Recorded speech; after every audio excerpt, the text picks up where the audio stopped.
Nous sommes dans l'étage d'habitation de la Vieille Bourse. C'est paradoxal parce qu'on est dans une cave. Le propriétaire, le bourgeois, habite dans les caves avec une cheminée et en général lambrissé avec des lambris en bois ou plus souvent des lambris en faïence qui donnaient un intérieur bourgeois à l'ensemble de ce premier niveau en sous-sol.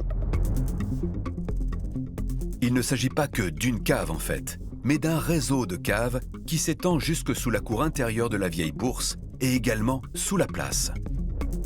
Un invraisemblable dédale de plus d'une centaine de voûtes sur lesquelles repose le bâtiment. Plus étonnant encore, ce réseau de caves est entouré d'une rue souterraine qui fait tout le tour de la Vieille Bourse.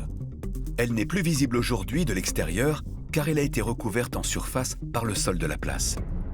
Mais au sous-sol, des restes de maçonnerie témoignent encore de l'existence passée de cette étrange rue.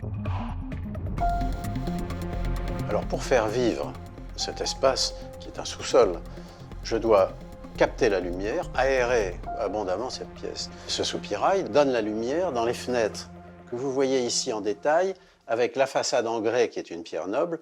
On voit même que le linteau qui tient le plancher de l'étage habitable a été chanfreiné de manière importante pour faciliter encore le passage de la lumière. La porte d'entrée fait communiquer la belle pièce principale, chauffée, et les pièces d'eau qui se trouvent sous la grande place, voûtées, avec les aspects sanitaires, les aspects de laverie, de buanderie, etc. Le creusement de ces caves a donné lieu à un imposant chantier qu'on ne soupçonnerait pas en regardant la Vieille Bourse depuis la place. Plus de 10 000 mètres cubes de terre ont été excavés sur une profondeur de 5 mètres, le niveau de la nappe d'eau qui affleure sous le sol lillois. Il faut s'imaginer ce bâtiment posé sur un radeau de cave. Et c'est à partir de là donc, que le bâtiment va jaillir du sol pour créer la Vieille Bourse actuelle. Au rez-de-chaussée, on trouve l'espace le plus important pour le marchand, la boutique. On y accède par un petit pont de pierre qui enjambe la rue souterraine. Au premier étage, le bourgeois dispose d'une pièce avec de grandes fenêtres, très lumineuses, idéale pour le travail minutieux des employés, comme les dentelières. Le second étage, lui, est souvent réservé à la location, pour les nombreux voyageurs qui participent aux foires. Enfin, l'étage supérieur est destiné soit au stockage de marchandises, soit aux domestiques. La Vieille Bourse est donc un assemblage de 24 tranches de bâtiments privés quasiment identiques. L'homogénéité de l'ensemble est telle qu'on pourrait croire à un bâtiment public. C'est que l'architecte a repris le principe du carré plus que parfait sur l'ensemble de la façade. Le carré plus que parfait que Julien d'Estrées a dessiné en plan, il va le prendre et le retourner en élévation, c'est-à-dire en hauteur, pour obtenir les façades. Ainsi, on aura le volume de la Vieille Bourse. Et donc, on retrouvera ce module dans les façades, dans les travées, mais on le retrouve aussi dans les détails des fenêtres. Les fenêtres successives sont autant de doubles carrés plus que parfaits. Et on le retrouve dans la proportion du petit côté comme aussi du grand côté. Donc ces éléments, c'est quelque chose d'assez magique, puisqu'au fond, ils s'emboîtent particulièrement bien les uns les autres pour former l'architecture. Mais ce n'est pas la seule raison de la régularité de la façade. Elle découle aussi des contraintes techniques liées aux matériaux utilisés.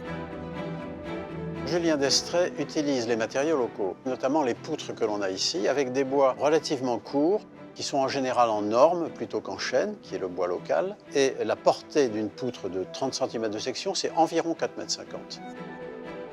C'est donc ce module de 4,50 m que l'on retrouve sur toutes les tranches de la Vieille Bourse. Mais l'harmonie visuelle du bâtiment n'est pas uniquement liée à ses dimensions. Elle est aussi due à ses matériaux. Tout le rez-de-chaussée est constitué d'un rang de pierres sombres, le grès, qui semble donner son assise au bâtiment.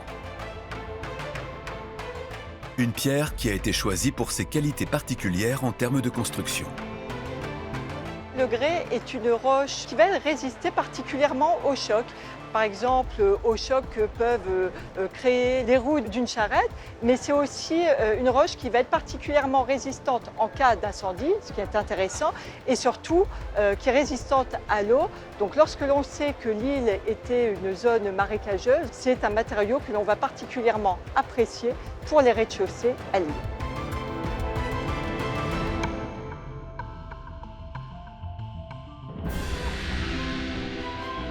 Sur le reste de la façade, on trouve des rangs de pierres blanches à chaque angle, corniche et bord de fenêtre qui répondent parfaitement à la brique rouge.